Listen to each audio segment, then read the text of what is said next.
Je suis ravie de vous retrouver une fois de plus avec la même détermination pour vous présenter votre émission.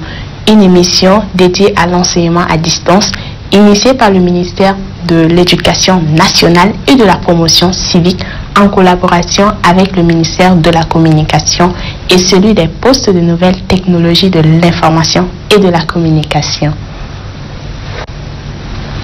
Cette initiative a pour objectif d'aider tous les jeunes apprenants tchadiens afin d'être en lien avec leurs cours. Cette émission est diffusée à travers la radio, la télévision et sur Internet. Chers terminalistes, alors aujourd'hui, M. Ndjekos Kadimbaye Patrice nous propose un cours intitulé « Étude des œuvres La Peste ».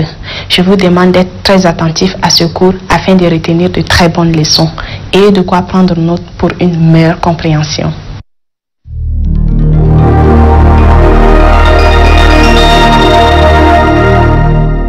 Chers élèves, bonjour. Je suis Ndjekos Kadimbaye Patrice, professeur de français du secondaire. Nous sommes là aujourd'hui pour dérouler la dernière partie de notre chapitre sur la peste d'Albert Camus. Ce chapitre, cette partie porte exclusivement sur la portée de l'œuvre. Je vous prie de vous munir de vos stylos et cahiers pour prendre note, pour permettre donc l'interactivité. Revenir à notre cours, la portée de l'œuvre.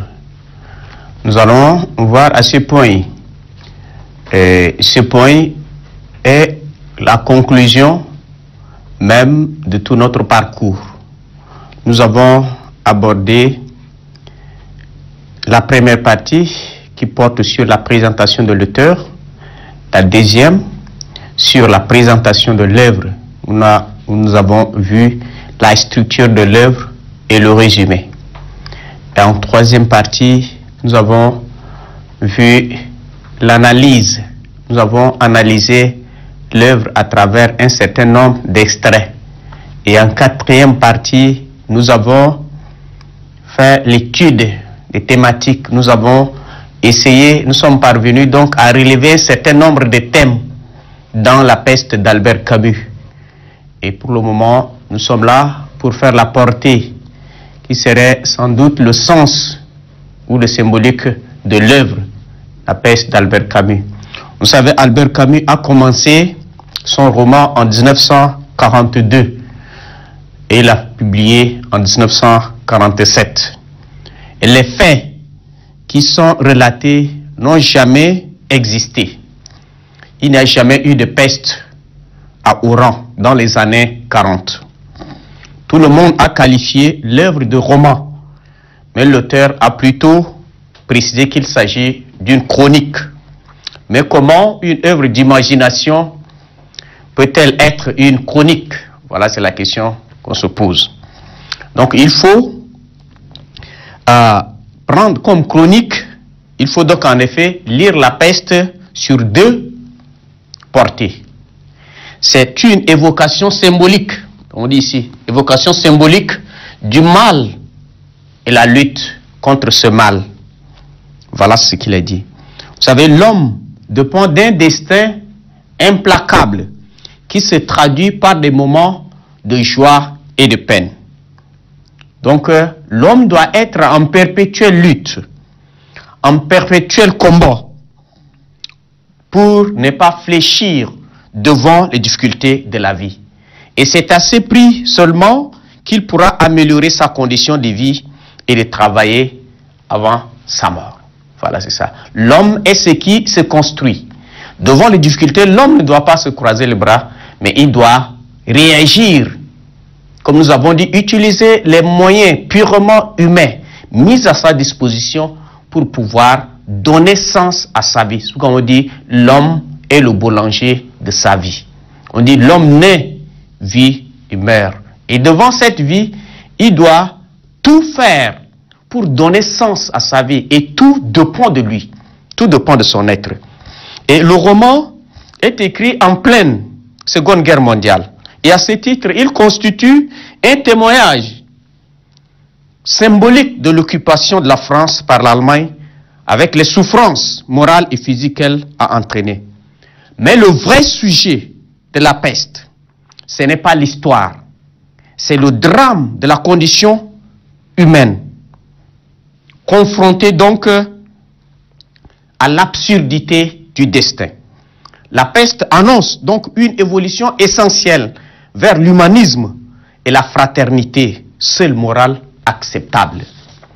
L'histoire d'une maladie de l'histoire, ce qu'on peut dire. La peste est aussi une méditation sur la condition humaine.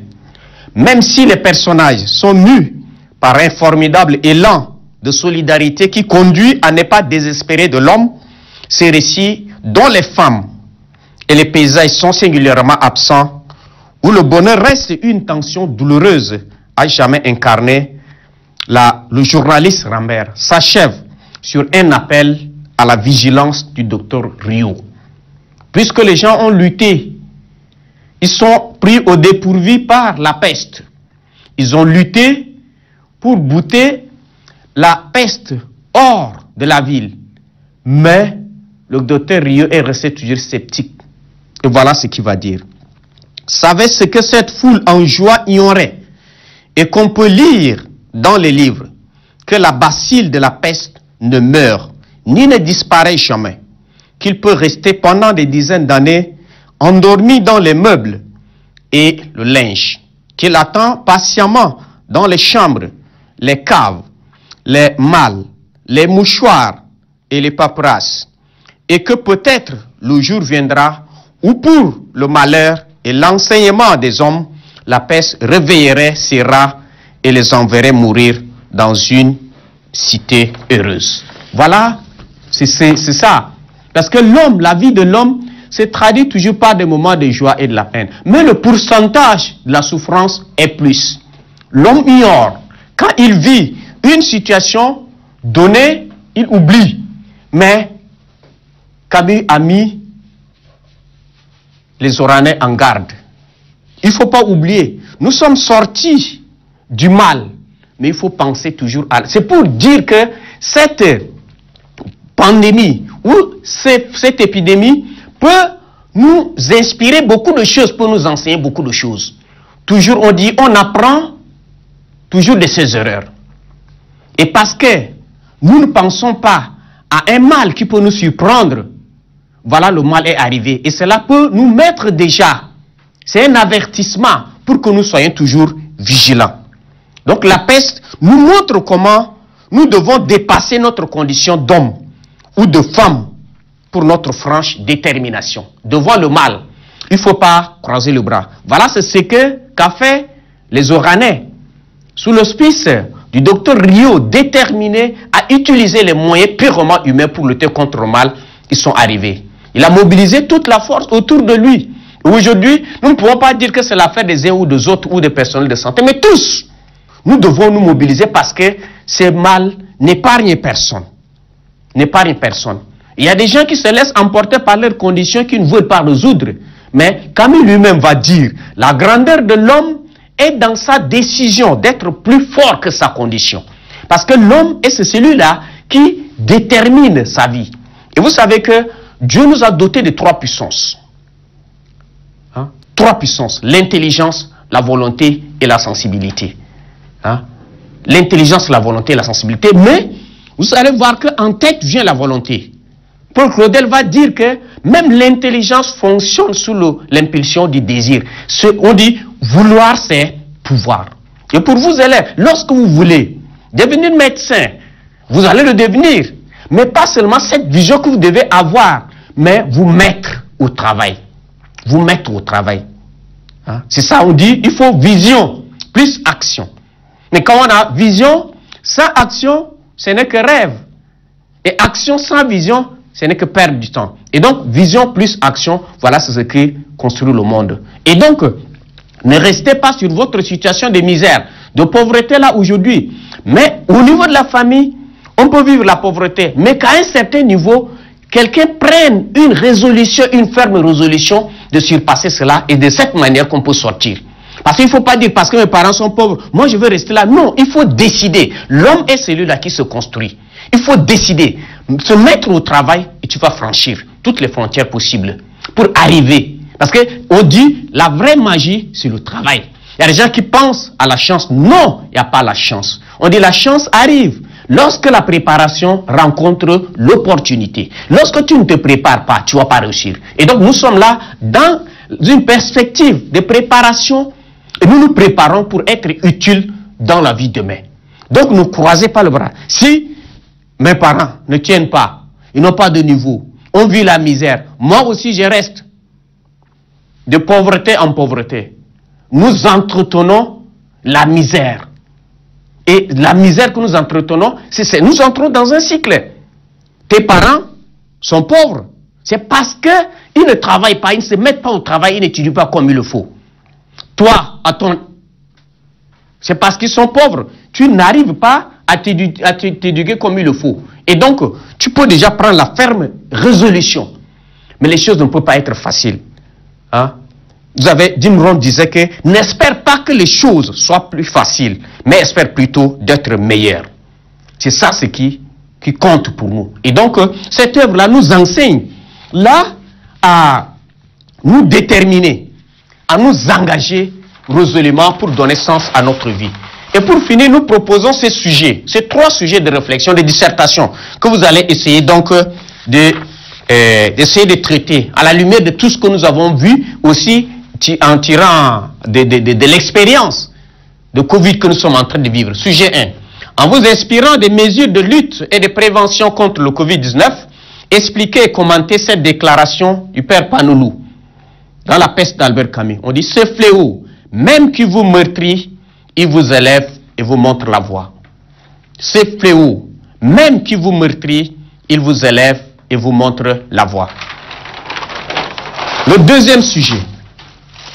Dans le souci d'unir toutes les forces pour lutter efficacement contre la peste, le docteur Rio dit au Père Panoulou en ces termes: ce que j'ai, c'est la mort et le mal. Vous le savez bien. Et que vous le voulez ou non, nous sommes ensemble pour les souffrir et les combattre. Consigne. Pensez-vous que la pandémie du Covid-19 ne serait-elle pas une opportunité idéale pour les hommes politiques tchadiens de dépasser leurs intérêts personnels afin de s'unir pour combattre les maux communs dont fait face notre chère patrie, la misère, le terrorisme et les maladies? Voilà là le deuxième sujet. Et le troisième, enfin. Chacun porte en soi la peste, parce que personne, non personne au monde n'en est indemne. Et qu'il faut se surveiller sans arrêt pour ne pas être amené dans une minute de distraction à respirer dans la figure d'un autre et lui coller l'infection. Que vous inspire cette affirmation de Tarou par rapport aux mesures barrières préconisées par des États face au Covid-19? Ces mesures ne sont-elles pas nécessaires pour contrecarrer l'expansion de la pandémie? Ne sont-elles pas, selon vous, des attitudes civiques? Voilà ces 3 sujets de réflexion que vous allez essayer de mener à votre niveau. Nous aurons peut-être du temps pour les parcourir. Et notre leçon, c'est-à-dire notre chapitre général sur la peste, tire à sa fin. Et merci donc de votre attention.